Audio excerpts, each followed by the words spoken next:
राधे राधे महाराज जी। महाराज जी, पिछले 30 सालों से भोग करते जा रहा हूँ। प्रतिदिन नशा, वीरनाश और गंदे आचरण में फंस चुका था। 2020 में यूट्यूब के माध्यम से आपका सत्संग सुना।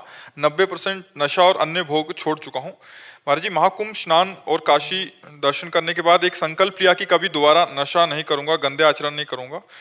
महाराज जी, अभी जीवन भर इसको कैसे निर्वाह कर पाऊंगा? नाम जप। जब तक नाम जप रूपी अध्यात्म बल नहीं, तब तक कोई भी प्रतिज्ञा, कोई भी नियम, कोई भी जानकारी सफल नहीं होती। जैसे हमें जानकारी है हमें नहीं करना चाहिए, लेकिन हमारे अंदर क्षमता भी तो होनी चाहिए कि वो मैं ना करूं। नहीं तो इंद्रियां और मन बड़े बलवान और जबरदस्ती हमसे करवा लेंगे। तो क्षमता प्राप्त करने के लिए हमें भजन की आवश्यकता है। जो नाम प्रिय हो भगवान का, वो नाम आप जप करो।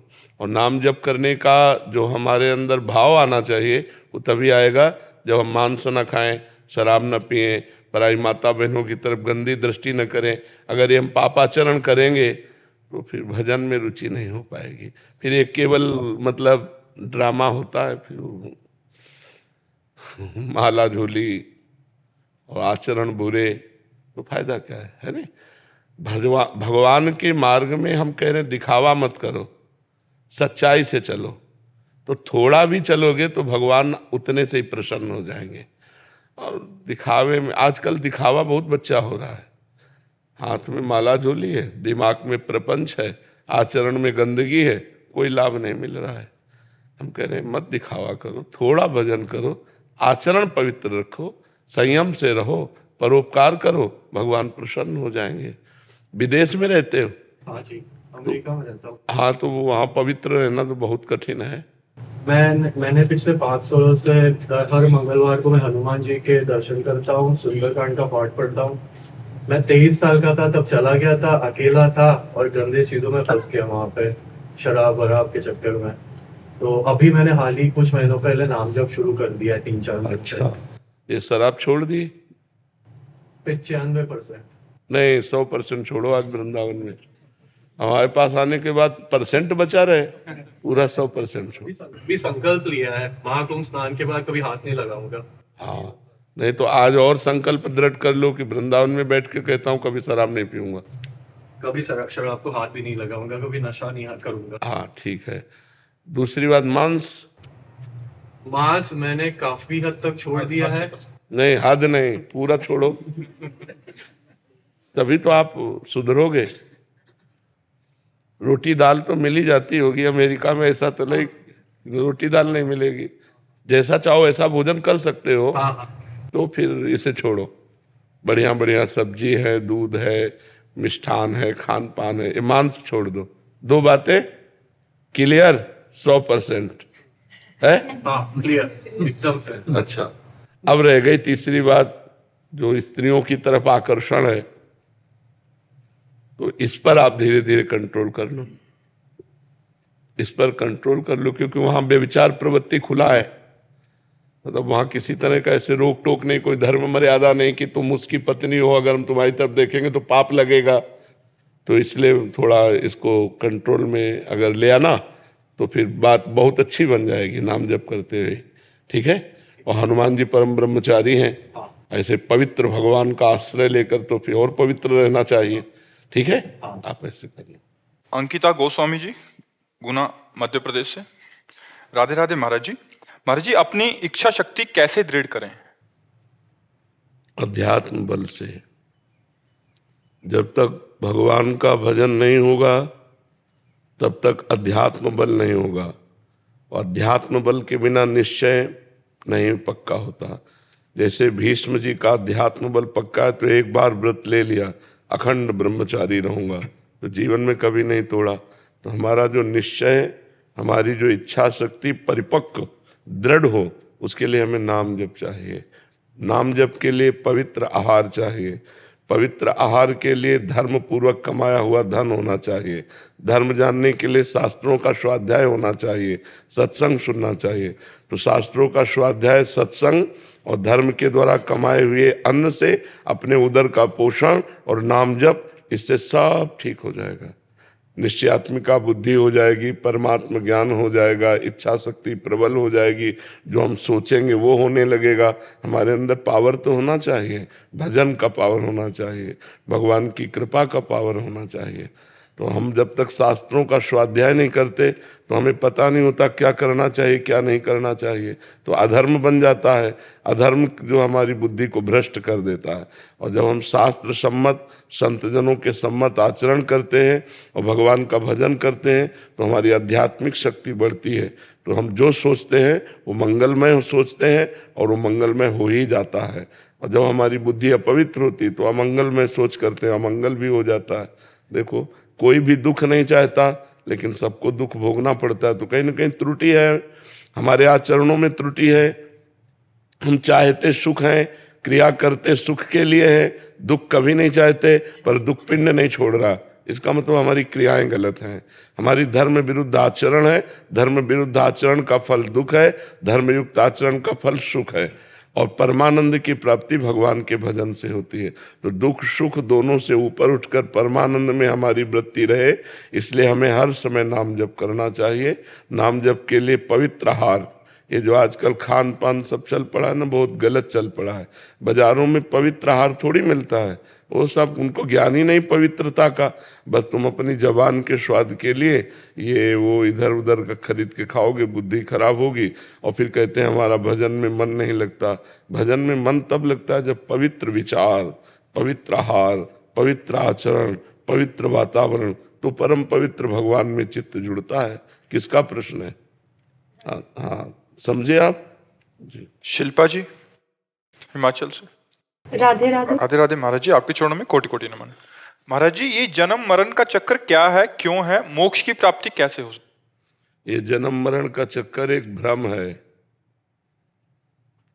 शरीर को अपना मैं मानने से ये पैदा हुआ है भ्रम। ये आवागमन भ्रम है। जासु कृपा सब भ्रम मिट जाई, गिरजा सोई कृपालु रघुराई। जिनकी कृपा से भ्रम मिट जाता है, ये भ्रम है। गुरु प्रसन्न साहब अनुकूला, मिटी सकल कल्पित भय शूला। ये जो भ्रमात्मक कल्पनात्मक हमारे वासनाएं हैं, यही हमारे को पुनरपि जननम पुनरपि मरणम पुनरपि जननी जठरे शयनम। ये क्यों है? इसका कारण देहाभिमान है।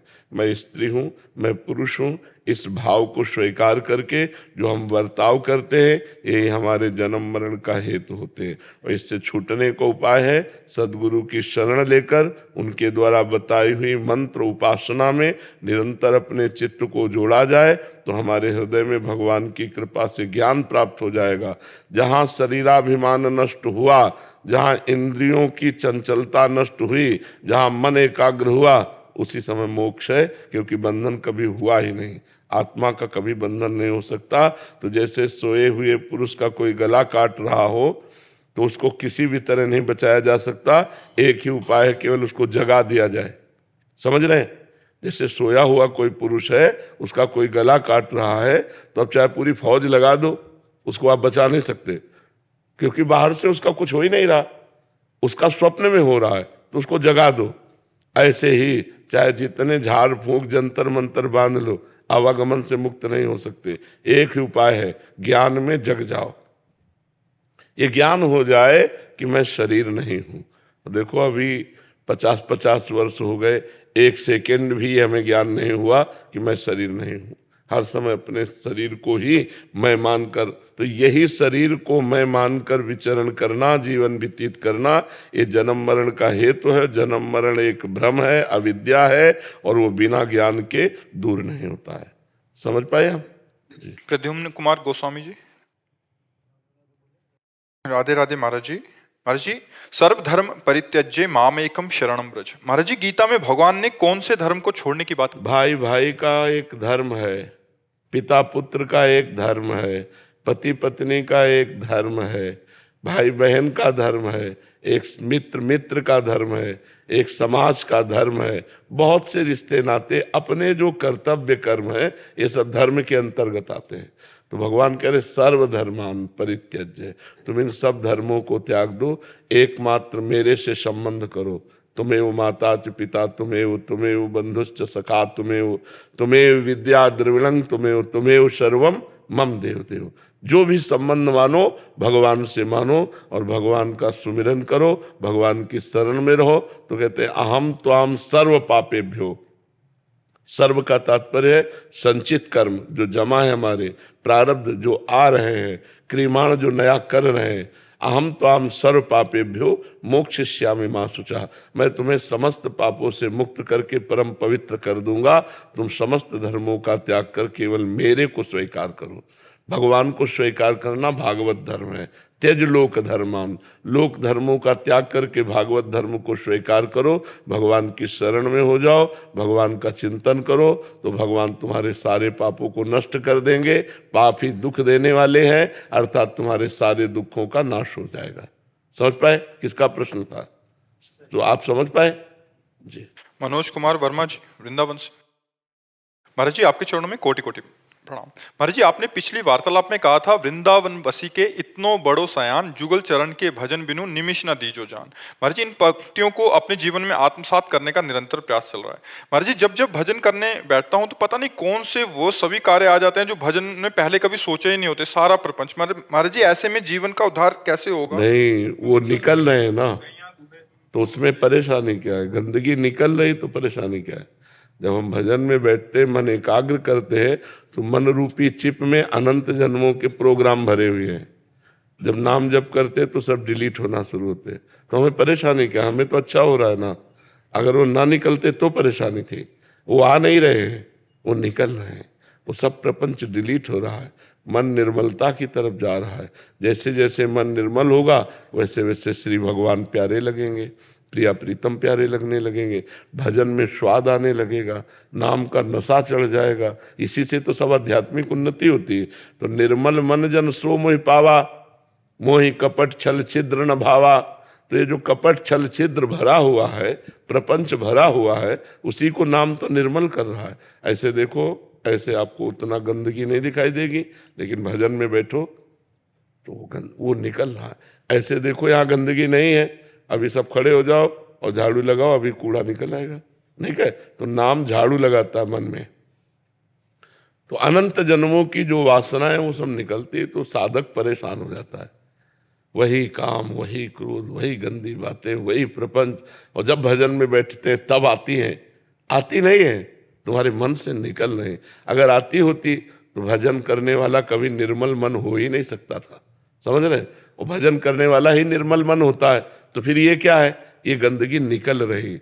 मन में जो अनंत जन्मों की वासनाओं के प्रोग्राम भरे हैं वो सब डिलीट हो रहे हैं। खूब धैर्यपूर्वक नाम जप, मंत्र जप करना चाहिए। केशव जी, सीकर राजस्थान से। महाराज जी, राधे राधे। आपके चरणों में कोटि कोटि प्रणाम।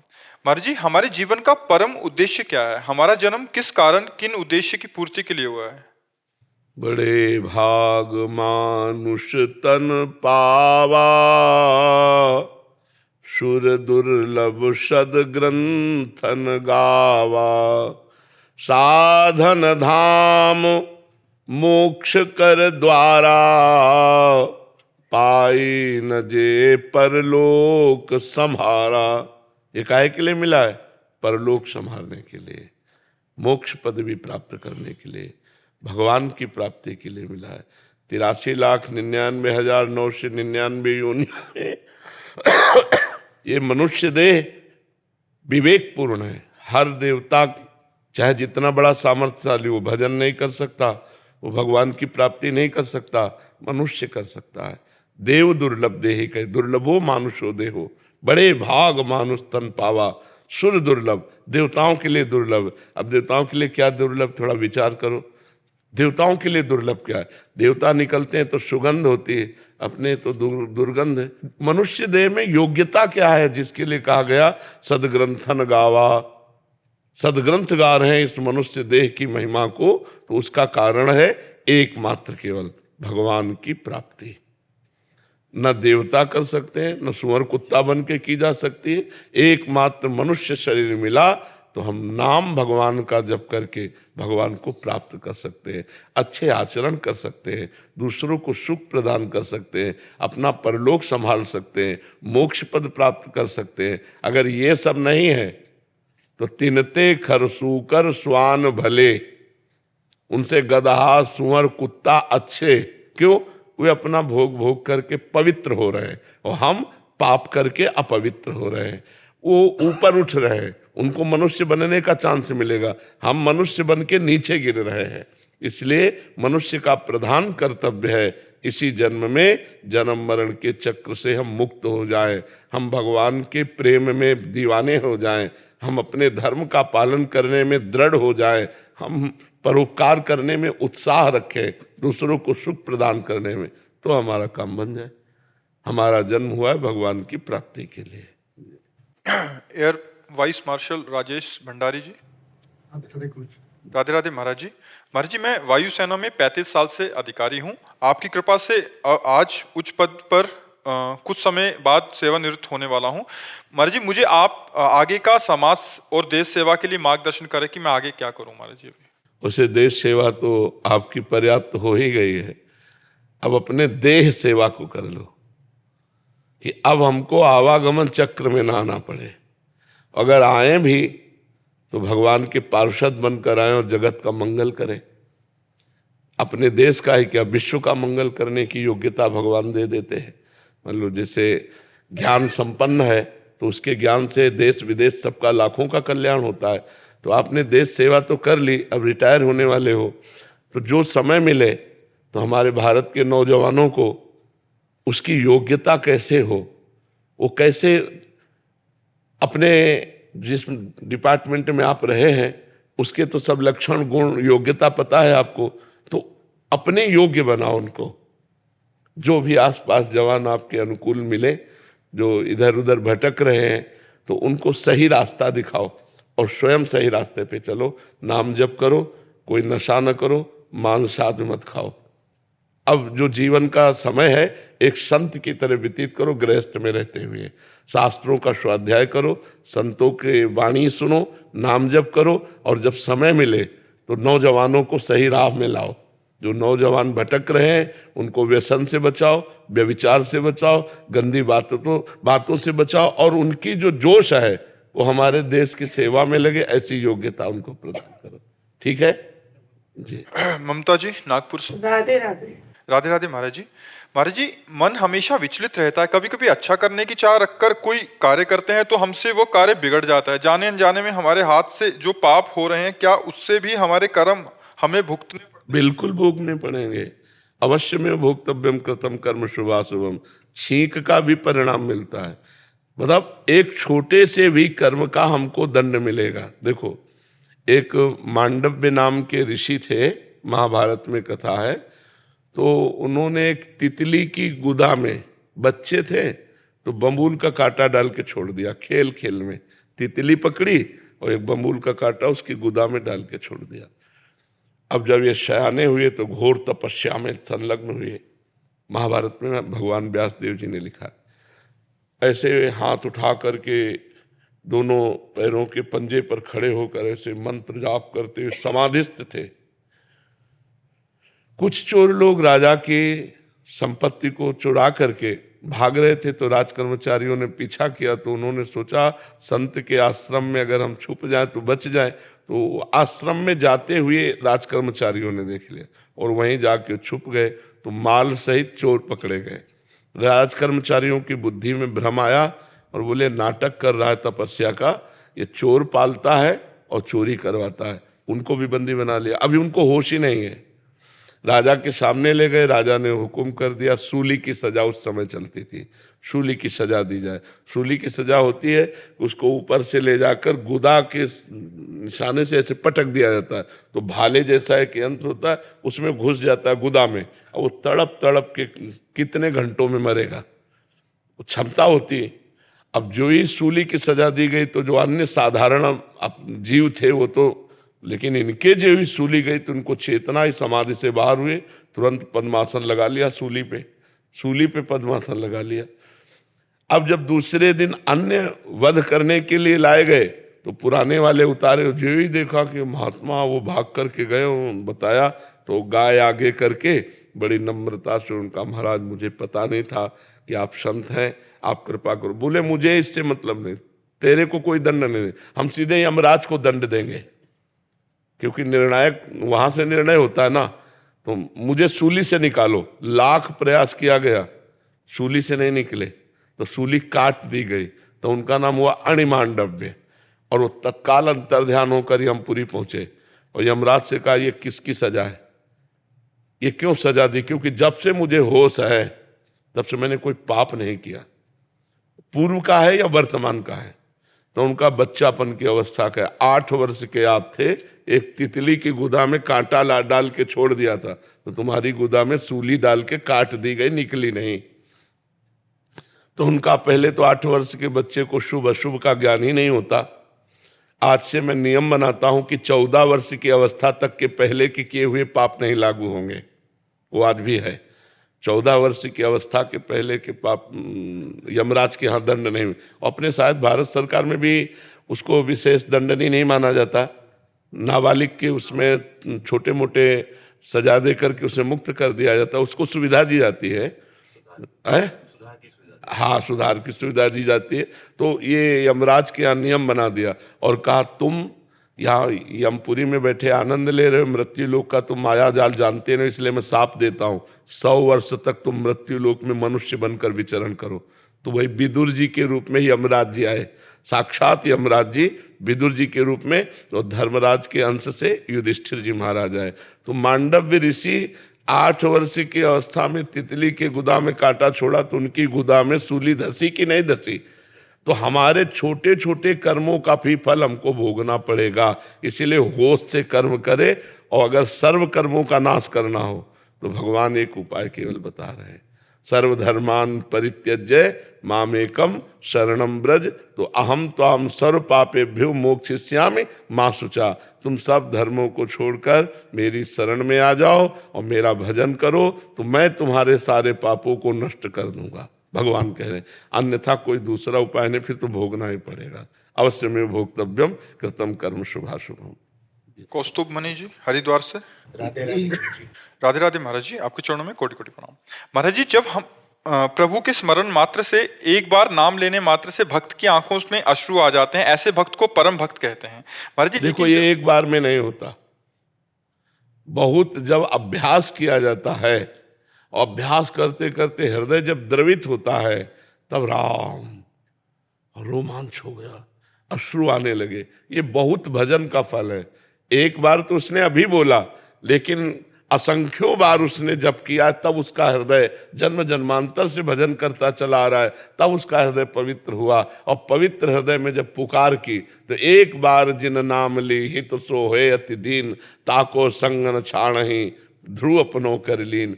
वो एक बार आर्त प्रेम दैन्यता से जब पुकारा, तो ये आर्त प्रेम और दैन्यता आने में कितना समय लगा, हमको ये समझना होगा। हमको ये नहीं देखना कि इसमें एक बार लिखा है, एक बार वो लिखा है हित सो है अति दीन, दैन्यता, आर्त भाव, प्रेम। तो कितना साधना करनी पड़ी उसको, कितने जन्म लगे होंगे उसके अंदर प्रेम आने में, दैन्यता आने में, अभिमान गलित होने में। फिर वो दैन्य होकर पुकारा राधा कृष्ण, तो उससे उसके रोमांच होने लगे, अश्रु प्रवाह होने लगे। समझ पा रहे आप? हाँ, वो कोई एक दिन की साधना का फल नहीं है। महाराज जी, ऐसे भक्त को परम भक्त कहते हैं। महाराज जी, लेकिन जब श्री जी और श्री कृष्ण जी के अधरों पर मुस्कान और आंखों में निरंतर अश्रु रहते हैं, ऐसे भक्त को क्या कहते हैं? नहीं, श्री जी भक्त थोड़ी है। श्री जी भक्त नहीं, श्री जी प्रेम स्वरूप है। जो प्रिया प्रीतम है, ये प्रेम स्वरूप है। एक ही तत्व राधा और कृष्ण के रूप में है, कोई राधा अलग और कृष्ण अलग नहीं है। जैसे एक ही मिसरी के सवार और खिलौना बना दिए जाए, दीपावली भी देखते हैं ना, दीपावली में मिलते हैं ना, हाँ, तो खिलौना होता है ना, एक सवार होता है, उसी में घोड़ा वाला होता है। तो घोड़ा और सवार कहने को है, वो एक ही मिसरी के हैं, नहीं बने होते। एक ही चीनी के बने होते हैं। ऐसे ही प्रिया प्रीतम एक ही रस के हैं, रसो या परमानंद एक ही द्विधा सदा। श्री राधा कृष्ण रूपाभ्यम तस्मै तस्मै नमो नमः। ये राधा कृष्ण के रूप में दो कहे जाते हैं, बकाया एक ही रस तत्व है। अब ये रस तत्व स्वयं प्रेम है, तो एक दूसरे को देखते देखते अश्रु प्रवाह हो रहा है, एक दूसरे को देखते देखते कल्प के कल्प व्यतीत हो जाते, फिर भी तृप्ति नहीं होती। तो दो है नहीं, एक ही है, इसलिए उनको हम भक्त थोड़ी कह सकते हैं। हाँ, इस रूप में भक्त कह सकते हैं कि भक्त भगवान की भक्ति करते तो भगवान भक्तों की भक्ति करते हैं। क्यों? मैं ये जानना चाह रहा था कि श्री जी और कृष्णचंद्र जो हैं, इनके आंखों में जब किसी भक्त के लिए अश्रु आते हैं। हाँ, ऐसा ये प्रश्न हाँ, था कि जब किसी, क्योंकि पिछले 1 वर्ष से मैं नित्य निरंतर दोनों के आंखों में जो है ना, एक परम भक्त के लिए ना अश्रु देखता हूं और मुख पे बड़ी मुस्कुराहट। वो जो अश्रु होते हैं वो ऐसे होते हैं जैसे माँ अपने बच्चे को उन्नतिशील देखे तो आनंद के अश्रु आते हैं, और जब दुख में देखे तो शोक के अश्रु आते हैं। तो उस समय प्रभु किस भक्त को आनंद स्थिति में देखकर प्रफुल्लित होकर अश्रु प्रवाह कर रहे हैं, या किस भक्त को शोक युक्त हो देख करके, जैसे भगवान द्वारिकाधीश जब प्रसाद आता सामने तो ऐसे कवल रोक देते, अश्रु आ जाते। तो रुक्मिणी जी ने पूछा है किसके लिए? तब कहा सुदामा के लिए। कई दिन से भूखे हैं, उनके घर में भोजन भी नहीं है, और वो ऐसा निष्किंचन महात्मा है कि हमारी याद करके हमसे मांग भी नहीं रहा है, इसीलिए मैं विवश हूं, दूं तो कैसे दूं। जब रुक्मिणी जी ने कहा जा करके उनके अंदर चाह पैदा करो, तो कहा सुदामा के अंदर तो चाह नहीं पैदा कर सकता, उनकी पत्नी के अंदर चाह पैदा कर सकता हो। तो ऐसे किसी भक्त के आनंद उन्नति में, वो प्रेम में उन्मत्त है तो भगवान आनंद अश्रु बहा रहे हैं, पुलकित हो रहे हैं, या शोक में कष्ट में है और वो चाह नहीं रहा मेरी कष्ट निवृत्ति हो, तो भगवान विवश होकर शोक के आंसू बहा रहे हैं। ऐसे भक्त को क्या कहते हैं महाराज जी? ऐसे भक्त और भगवान में अभेद होता है। तस्मित त्यजने भेदा भावाद। वो कहने को भक्त है, वो साक्षात भगवान है, वो भगवत स्वरूप हो चुका है। जिसके लिए भगवान आंसू बहाते हैं वो भक्त नहीं होते, वो भगवान में तन्म जानत तुम्हें तुम्हें हो जाए, वो साक्षात भगवान हो जाते हैं। रेवा जी सीकर राजस्थान से। श्री हरिवंश महाराज जी, आपके चरणों में कोटि कोटि प्रणाम। महाराज जी, श्री जी की कृपा से थोड़ा नाम जप और सेवा कर लेती हूँ, फिर भी विकारों से युक्त इस हृदय में एक प्रश्न उठा है कि सतयुग में वर्णित भक्त चरित्र जैसे प्रहलाद महाराज जी, राजा अम्बरीश जी प्रत्येक परिस्थिति में अखंड भक्ति में लीन रहते थे, विपरीत परिस्थिति का कुछ भी प्रभाव नहीं पड़ता था, परंतु कलयुग में मेरे जैसे अधम साधारण जीव उनकी भक्ति स्तर तक पहुंचने में असमर्थ प्रतीत होते हैं। अतः वर्तमान युग की परिस्थिति एवं व्यवहारिक जटिलताओं नाम के आगे कोई युग नहीं होता। किसका है? नाम के आगे कोई युग नहीं होता। जब हम नाम जप कर रहे हैं तो हम सतयुग में ही हैं। कहाँ कलयुग है? बताओ, यहाँ कहाँ कलयुग है तुम्हें? जब भगवान के चिंतन में, भगवान के चरित्र सुन रहे हैं, भगवान का नाम कीर्तन कर रहे हैं, भगवान की सेवा में, तो हम सतयुग में ही हैं। भगवान का भजन करने, आप क्या समझते हैं एक ही प्रहलाद जी हुए? लाखों प्रहलाद जी जैसे हो गए हैं और होते रहेंगे। अब यह है कि सब प्रकाश में नहीं आते, प्रकाश में नहीं आते। बड़े बड़े कष्ट संतों ने सहा है। अब पहले कैमरा तो होते नहीं थे और छपाने की प्रवृत्ति नहीं होती थी, तो संतों ने जो कष्ट सहा वो कहाँ वीडियो बने? क्या आज भक्त वैसे नहीं है? हमारी पहुंच नहीं है, हमारी पहुंच नहीं है, लेकिन भक्त तो हैं। भगवान की सृष्टि में कोई एक अकेले प्रहलाद जी नहीं हुए, केवल अकेले मीरा जी नहीं हुई, एक से एक महाभागवत हुए हैं, एक से एक महाभागवत है और एक से एक महाभागवत होते रहेंगे। जरूरत है नाम जप की।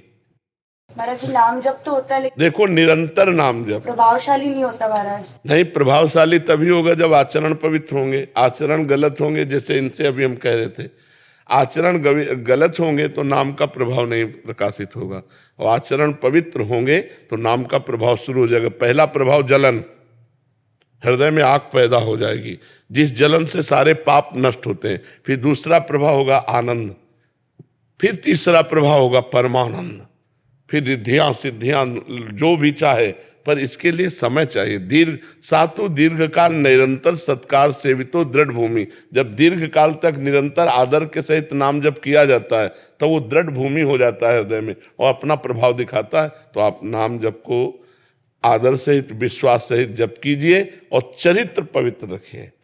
भक्त का चरित्र पावन होता है।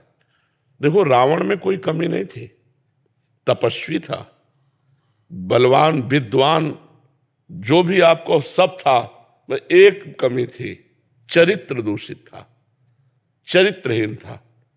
रावण चरित्रहीन था, नहीं तो आज भी जहां शिव अभिषेक होगा तो तांडव उसी का गाया जाएगा। जटाटवी गलत ज्वल प्रवाह पावित स्थले गले अलंब लंबिताम भुजंग तुंग मालिका, उसी का गाया जाएगा। बहुत बड़ा विद्वान था, भगवान शिव का अनन्य भक्त था और इतना बलवान था कि कैलाश सहित भगवान शंकर सहित ऐसे उठा करके झूला झुलाया अपनी भुजाओं में।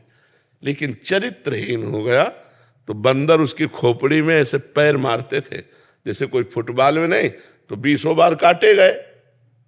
तो उसके बहुत से सर थे, तो बंदर लात मारते रावण की खोपड़ी में उधर, जैसे मंदोदरी देखकर तब रोई थी कि राम विमुख अस हाल तुम्हारा, रहा न को कुल रोवनिहार। भगवान से विरोध करने के कारण, भगवान से विमुख होने के कारण तुम्हारी ऐसी दशा हो रही न। मैंने तुम्हारा प्रताप देखा है, चलत दशानन डोलत अवनी, जिधर से चले पृथ्वी कांपती थी, ऐसा बलवान था। तो चरित्रहीन अगर हो गया तो फिर माला चलाने से जबान का कंट्रोल, जनेन्द्री का कंट्रोल, एक एक इंद्री का शासन, पवित्र आचरण, अभी प्रभाव पड़ जाएगा नाम का। अभी नाम का आनंद आने, और जब नाम का आनंद अंदर मिलने लगेगा तो बाहर के सब भोग अपने आप विस्तुल्य लगने लगेंगे, इनमें स्वाद ही नहीं। ये तो मलिन अंतःकरण को अच्छे लगते हैं, पवित्र अंतःकरण को बाहरी भोग अच्छे नहीं लगते, क्योंकि पवित्र अंतःकरण भगवदानंद का अनुभव करता है, मलिन अंतःकरण इन भोगों की तरफ आकर्षित होता है। जी। कृष्ण गौतम जी दिल्ली से। राधे राधे महाराज जी। महाराज जी, मैं आपके बताए हुए मार्ग पर चलने का प्रयास कर रहा हूँ। महाराज जी, मेरा प्रश्न है कि मैं आपकी बताई हुई बातों पर चलता हूँ, नाम जप करता हूँ, तो क्या मेरे नाम जप से मेरे परिवार को भगवत प्राप्ति हो सकती है? नहीं, अगर आप ऐसा चाहोगे तो किसका है? ऐसे आप नाम जप कर रहे हो, अपने परिवार को दे रहे हो, तो नाम जप आपके परिवार में जाके मंगल प्रभाव दिखाएगा, पर भगवत प्राप्ति स्वयं के भजन से होगी। मंगल प्रभाव दिखाएगा, संकट निवृत्ति करेगा और लाभ दे देगा, लेकिन भगवान से मिला देने का कार्य तभी होगा जब हम भजन करेंगे। स्वयं के भजन से ही उद्धार होता है। नहीं तो भाई जी से, हनुमान प्रसाद पोद्दार जी से बहुत भक्तों ने चरण पकड़ कर कहा, वो भाव में थे कि मुझे राधा कृष्ण की प्राप्ति करा दो, तो उन्होंने कहा तुम सही बात मानना, अगर मेरे में पावर होता कि राधा कृष्ण की प्राप्ति करा दूं तो बिना किसी प्रयास के, बिना कहे मैं सबको करा देता, लेकिन ऐसे नहीं हो सकता। जब तक तुम भजन नहीं करोगे तब तक भगवान की प्राप्ति नहीं हो सकती। महाराज जी से संकल्प लेके अगर परिवार के लिए कुछ करें, हाँ, तो वो भजन जाके उनका मंगल करेगा, भगवत प्राप्ति थोड़ी करा देगा। मंगल का है कि जैसे संकट निवृत्ति हो गई, धन बढ़ने लगा, भोग सामग्री मिलने लगी, शरीर स्वस्थ होने लगा, ये हो सकता है, लेकिन ऐसा नहीं हो सकता कि भगवान का दर्शन हो जाए। ये तो स्वयं के भजन से ही होगा। 21 पुस्तक का आ जाता है महाराज जी। तो भगवत प्राप्त हो गया क्या? ये तो बस भगवत प्राप्त जब होगा तब इसे परिवार की याद नहीं रहेगी, वो तो भगवान करते हैं। जब जननी जनक बंद सुतदारा, तन धन धाम सुहृद परिवारा, सबकी ममता ताग बटोरी, मम पद मन ही बांध बर, तब भगवत प्राप्ति के मार्ग में चलना होता है। अभी तो आसक्त है अपने परिवार में, अभी कोई भगवत प्राप्त है क्या? जब भगवत प्राप्त हो जाता है तो भगवान की तरफ से सरकारी डिपार्टमेंट में जैसे कोई ऑफिसर होता है तो उसके माता पिता रिश्ते नातेदारों को छूट होती कि आप ट्रेन में चल सकते हो, आप ये सुविधाएं नहीं होती उसके परिवार वालों को। तो ऐसे भगवान ने सुविधा दी है कि अगर परिवार का एक सदस्य भगवत साक्षात्कार कर ले, माला घुमाने की बात नहीं कह रहे, भगवत साग, तो उसकी 14 पीढ़ियां आगे की और 7 पीढ़ियां पीछे की, कितनी हो गई? 21 पीढ़ियां वो मुक्त हो जाती है। कोई भगवत साधन में लगा हुआ है, उसको कोई मतलब हृदय में रखता है कि हाँ मेरा परिवार है उसका, जैसे भाई जी महाराज अपने पत्नी का करवाए थे। अरे उनकी पत्नी निरंतर भजन में लगी रहती थी, कोई भजन विमुख थी क्या? अगर भाई जी भजन में लगे रहते तो भाई जी से कम उनकी पत्नी नहीं थी। ऐसे भगवत साक्षात्कार नहीं कराया जा सकता कि संबंध से करवा दे भगवत साक्षात्कार। तो भाई जी अगर ना भी करवाते तो उनको भगवत प्राप्ति होती। अर्धांगिनी थी लेकिन वो भजनानंदी थी, वो कोई ऐसी नहीं थी राधा बाबा को अपने हाथों से भोजन पवाती थी। तो आप सोचो कितनी बड़ी योग्य थी वो कि जाके भोजन, हाँ, तो इतने बड़े सिद्ध परमहंस जिनके हाथ से पा रहे, वो कितनी पतिव्रता है, कितनी भजनानंदी है। तो भगवान वैसे भी एक परिवार में कोई भगवत प्राप्त हो जाए तो भगवान के वचन है कि 14 आगे की और 7 पीछे की कल्याण हो जाता है। तो कल्याण हो जाना और भगवान के प्रेम में डूबना, इसमें बड़ा अंतर है। कल्याण हो जाने का मतलब नरक नहीं जाएगा, और भगवान के प्रेम में डूबना तो स्वयं के भजन से हो, स्वयं के भजन से हो। जी राधे राधे, आपके चरणों में कोटि कोटि प्रणाम।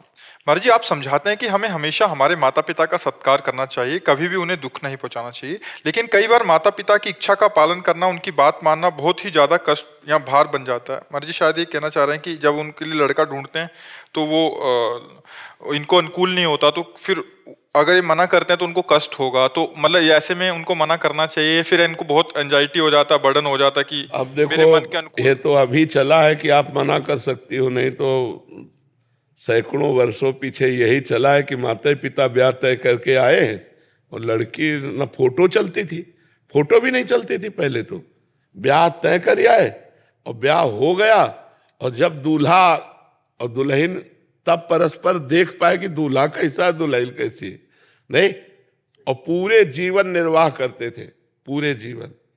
तो हमें लगता है अब जैसे खुल गया है,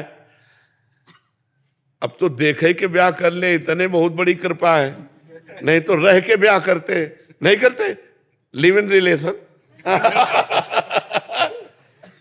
ये सब गंदी बातें हैं, ये सब धर्म विरुद्ध बातें हैं।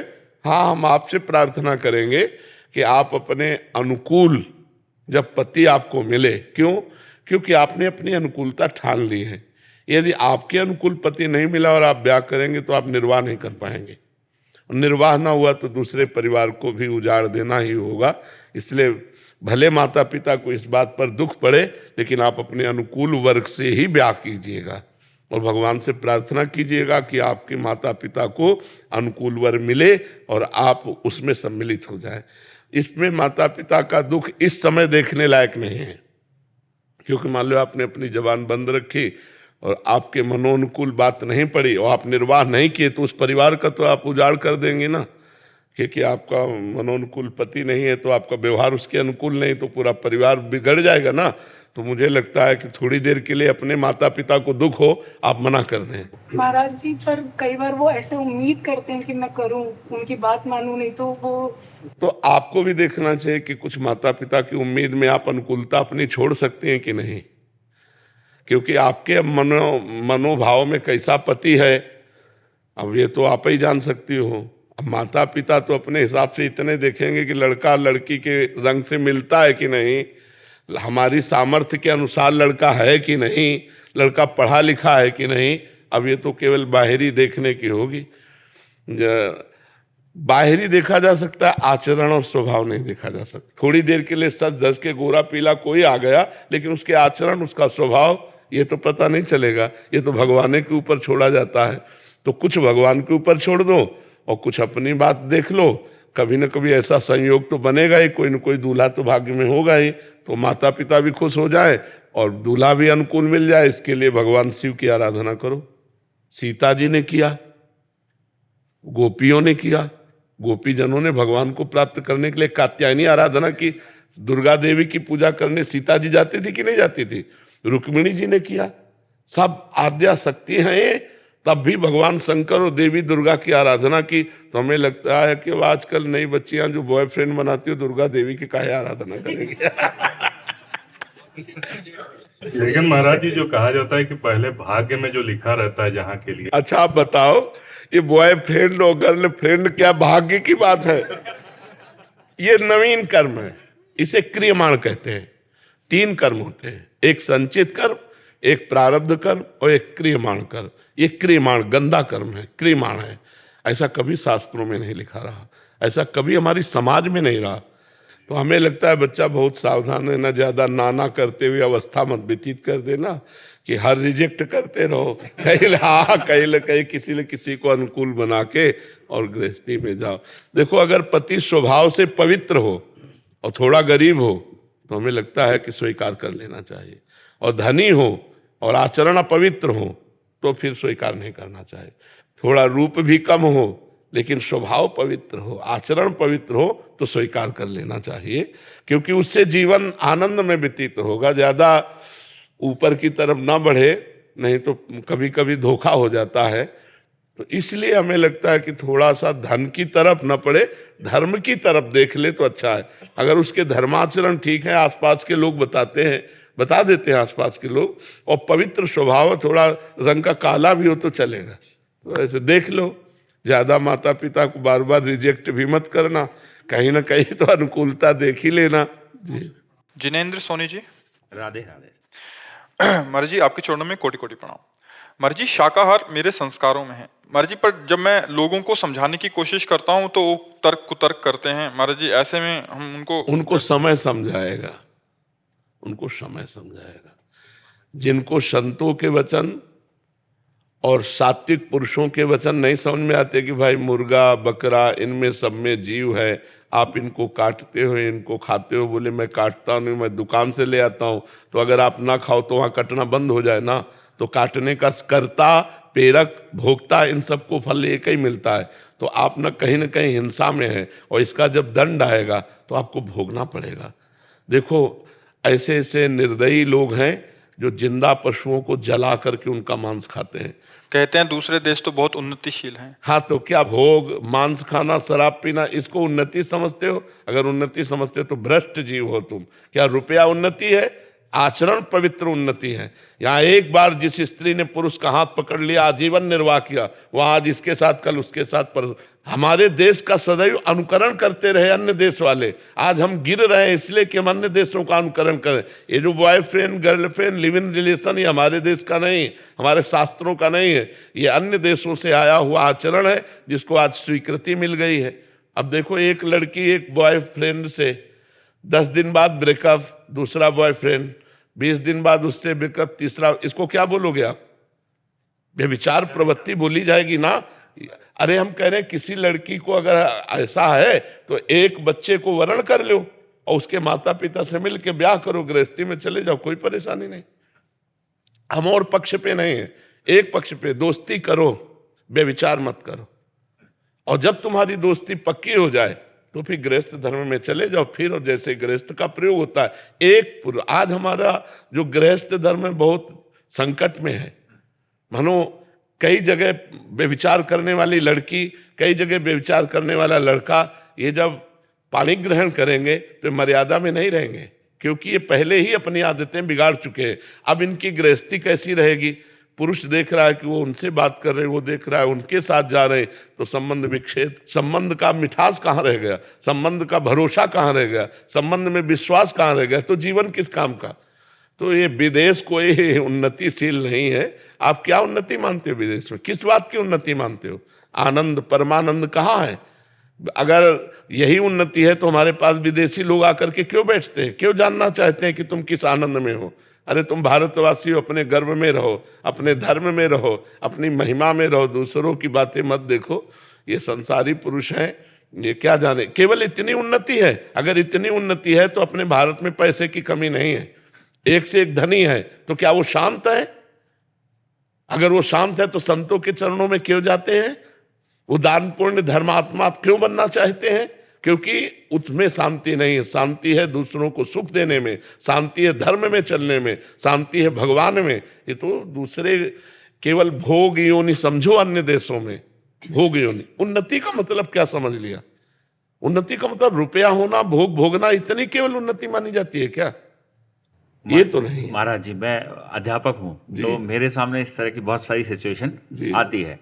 वहां पर जब इस तरह की बात की जाती है तो कुतर्क क्या आते हैं कि वो सामने से हमने उन्नति कर ली, हम बाहर जा रहे हैं, और समाज में इतना गिरता जा रहा है कि पैसे को ही प्राथमिकता मान ली गई। नहीं, वो हम कल भी कहा था एकांतिक में कि धन गया तो कुछ नहीं गया, स्वास्थ्य गया तो कुछ गया, चरित्र गया सब कुछ गया। अब क्या है, उल्टा है कि नहीं है? हाँ, तो अब ये बुद्धि भ्रष्ट हो रही है, यूथ की भी हो रही है। हाँ, अब आप देखो बूढ़े माता पिता जिनको सुविधा चाहिए, जिनको तुम्हारा प्यार चाहिए, वो घर में सड़ रहे हैं और तुम आनंद ले रहे हो देश विदेश में। अपने कर्तव्यों का त्याग करके। तो विदेशी पद्धतियां हमारे देश की नहीं, हमारा धर्म प्रधान देश है। ये मूर्ख लोग हैं जो दूसरे का अनुकरण करके उनकी उन्नति मानते हो, अपनी अवनति मानते हैं। अरे हम नमक रोटी खाते हैं लेकिन धर्म से जीते हैं। हम तो गए नहीं, लेकिन जैसा सुना है नहीं ऐसी है महाराज जी। मैं 25 साल से बाहर रह रहा हूँ, लेकिन जो आप बोल रहे हो वो ऐसा ही है। नहीं ऐसा ही है, हाँ, क्योंकि हमने सुना है, हम कभी गए तो है नहीं और हमें पता नहीं। तो फिर क्या मतलब, फिर क्या? तो क्या आप बताओ, देखो जैसे आप विदेश में रहते हो, क्या अपने देश का प्यार कहीं आपको मिलेगा? आप विचार करो, माँ से प्यार, भाई से प्यार, बहन से प्यार, पत्नी से प्यार, जो अपने देश की एक मतलब रहनी है, ये आपको कहीं नहीं मिलेगी। भला ऐसा कोई जीवन होता तुम जिसे उन्नति मान रहे हो, हमारे लिए वो तिरस्कार के योग्य है, हमारे लिए वो निंदनीय विषय है जिसे तुम उन्नति मान रहे हो। यही तो नौजवानों की बुद्धि भ्रष्ट हो गई है और वही आचरण लाना चाहते हैं अपने देश में। तो नई पीढ़ी जो गिरती जा रही है, उसका कारण क्या? कितने बच्चे डिप्रेशन में हो रहे हैं, बहुत बच्चे महाराज जी। हमारे सामने नौजवान आते हैं जो डिप्रेशन में हो रहे हैं। उसका कारण क्या है? यही व्यभिचार, यही व्यसन, यही गंदा चिंतन। नहीं तो आप देखो, हम गांव में पैदा हुए हैं, 50 गांव में ऐसे जो कुश्ती लड़ने वाले, 50 गांव में स्वस्थ, कभी डिप्रेशन शब्द नहीं सुना, कभी डिवोर्स शब्द नहीं सुना, कभी हार्ट फेल शब्द नहीं सुना। मेहनत किए और आज ब्याह प्रेम संबंध होते हैं और साल नहीं बीतता और डिवोर्स हो जाता है। ये क्या है? ये क्या चरित्र है? महाराज जी, इसको सुधारने के लिए आप कुछ मुझे गाइड करें। हम आपसे यही प्रार्थना करेंगे कि अपने शास्त्रों को स्वाध्याय करके, जब तक अपने धर्म की गरिमा हमारे बच्चों के दिमाग में नहीं आएगी, तब तक आधुनिक पढ़ाई विदेशों की महिमा को समझेगा। आधुनिक पढ़ाई, और अगर अध्यात्म की बात आवे तो समझ में आ जाए। अगर हमारी बच्चियां सावित्री जी, अनसुईया जी, इनके चरित्रों को पढ़ें तो समझें। हमारे बच्चे धर्म से चलें, हरिश्चंद्र आदि के पावन चरित्रों को पढ़ें, धर्म से जो अपने जीवन व्यतीत करने वाले रहे। आप सोचो, एक कबूतर की रक्षा के लिए महाराज शिवी ने अपने शरीर को काट के रख दिया, और यहाँ कबूतर और मुर्गा मुर्गी के लिए कैसे कैसे व्यवहार कर रहे हैं। एक कबूतर की रक्षा के लिए अपने शरीर को काट दिया महाराज शिवी ने और तराजू पे रख दिया, उसको हानि नहीं होने दी कबूतर की, और आप जीवों का नाश कर रहे हो, कह रहे हो। कुछ लोग तर्क रखते हैं कि अगर हम मुर्गा मुर्गी नहीं खाएंगे तो बहुत बढ़ जाएंगे जगत में, फिर इनका विनाश कैसे हो? तो विनाश का सेवा तो भगवान शंकर को है, पालन की सेवा हरि को है, और सृष्टि रचने की सेवा भगवान ब्रह्मा जी को है। तो ये मूर्ख लोग जानते नहीं। अगर नाम जप करें और 10 मिनट सत्संग को सुने या शास्त्र स्वाध्याय करें तो जरूर बुद्धि परिवर्तित हो जाएगी। ब्रह्मचर्य की कमी के कारण हमारी बुद्धि रजोगुणात्मक होती चली जाती है और वो व्यसनों में उतर जाती है, और व्यसन और ब्रह्मचर्यहीनता ये धर्म रहित कर देते हैं। पर हम आपको धन्यवाद देते हैं, आप हमारे राष्ट्र के भविष्य के सुधारने वाले हैं, क्योंकि हमारे राष्ट्र के भविष्य बच्चे हैं। इन्हीं में कोई मेले बनेगा, कोई सांसद बनेगा, कोई मंत्री बनेगा। अगर ये चरित्रवान होंगे, धर्मवान होंगे, तो किसी भी पद में जाएंगे तो हमारे राष्ट्र की शोभा होंगे, राष्ट्र की सुरक्षा होंगे। और अगर भ्रष्ट पदाधिकारी हुआ तो नष्ट करने वाला ही होता है। तो बच्चे स्कूल से ही चरित्रवान बनते हैं। तो आप प्रथम गुरु हैं जो उनके चरित्र को प्रकाशित करने वाले हैं। तो आप प्रयास रखिए, भगवान से प्रार्थना करते रहिए और अध्यात्म को जोड़िए। आधुनिक पढ़ाई के साथ यदि अध्यात्म जुड़ेगा तो सुधार होगा। केवल आध्यात्मिक नहीं चल पाएगा क्योंकि उनको आधुनिकता की जरूरत है, और केवल आधुनिकता नहीं चल पाएगी क्योंकि अध्यात्म के बिना उसको सही मार्ग नहीं मिल पाएगा। पूरा अध्यात्म ही नहीं चला पाएंगे, वो तो हम लोगों का विषय है केवल अध्यात्म में चलना। आधुनिक और अध्यात्म दोनों मिल के चलें तो बहुत समाज की उन्नति हो जाए। सतीश मित्तल जी। राधे राधे महाराज जी, राधा वल्लभ श्री हरिवंश, आपके चरणों में कोटि कोटि नमन। महाराज जी, जब हम किसी को दान करते हैं और व्यक्ति उस दान का गलत उपयोग करता है तो उसकी गलती का इसीलिए कहा गया है कि दान पात्र को देख कर दे। कुछ दान होते हैं जिसमें पात्रता नहीं देखी जाती। जैसे कोई प्यासा है, अब कौन है, हमें कोई मतलब नहीं, पानी पिला देना है। भूखा है, कुछ नहीं देखना कौन है क्या है, कुछ नहीं देखना, भोजन पवा देना। कोई ठंडी में कांप रहा है, कुछ नहीं देखना, उसे वस्त्र दे दो। कोई बीमारी से परेशान है, कुछ नहीं देखना कौन है क्या नहीं, उसकी औषधि करा दो। कुछ ये सेवाएं हैं जो बिना विचार किए कर देनी चाहिए। अब जैसे रुपया देना है, अब होश में, वो रुपये का शराब पिएगा कि व्यभिचार करेगा कि जुआ खेलेगा, अगर वो शराब पीता, व्यभिचार करता है, जुआ खेलता है, तो आप उसके भागीदार बनेंगे, आप भी नरक जाएंगे। और अगर वो धन आपका भगवान की सेवा में, संत सेवा में, अच्छे कार्यों में लगा, तो आपकी उन्नति होगी। हम दान इसीलिए देते हैं कि हमारा मंगल हो, तो रुपया बहुत होश से देना चाहिए। भोजन, औषधि, वस्त्र, जल हम किसी को भी दे सकते हैं, लेकिन रुपया जब देने की बात हो तब समझ जाना चाहिए कि अब हम देखें पात्र है कि नहीं, हमारे रुपये का सदुपयोग होगा कि नहीं होगा। हमें भोजन दे देना है, वस्त्र दे देना, उसको औषधि दे देना है, जल दे देना है, लेकिन रुपया देने में हमें थोड़ा विवेक की जरूरत है। हमारे रुपये का सदुपयोग होगा या दुरुपयोग, ये हम पहले जान लें, तब हम रुपया दें। तो इसीलिए प्रायः लोग दान का विशेष लाभ नहीं ले पाते।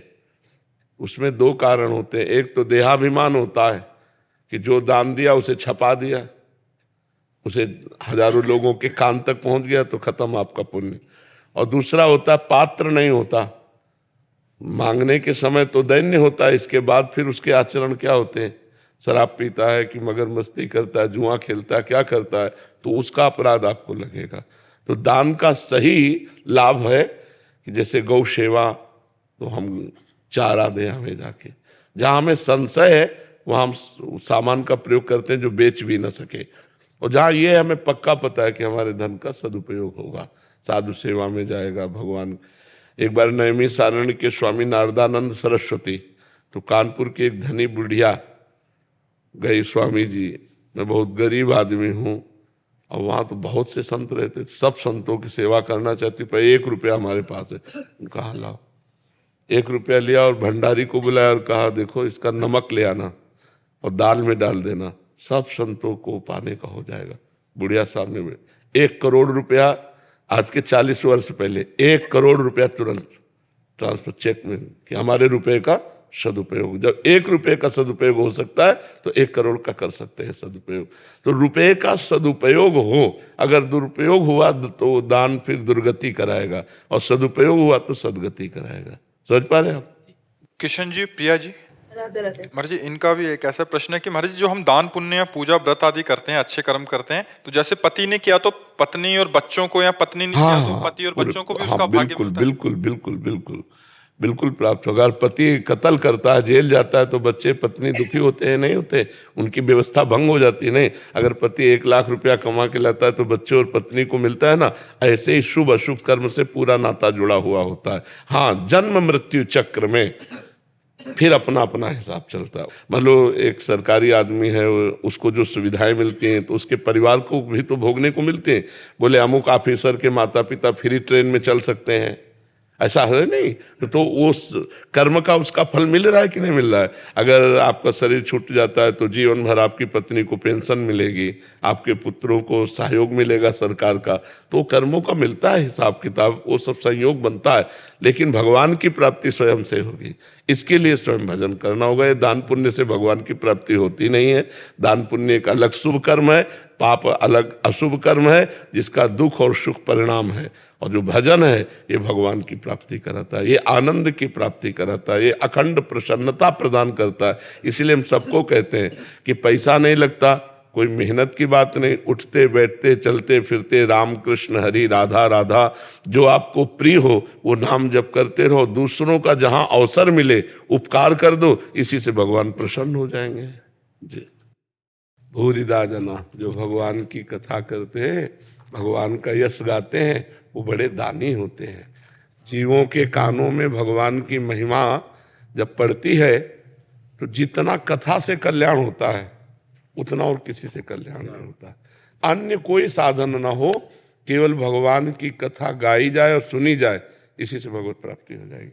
देखो धुंधकारी ने कोई अन्य साधन नहीं था, केवल कथा सुनने मात्र से परम पद का अधिकारी हुआ। रत्नावती जी केवल कथा सुनने मात्र से महान भागवत बन गई। मथुरा के ब्राह्मण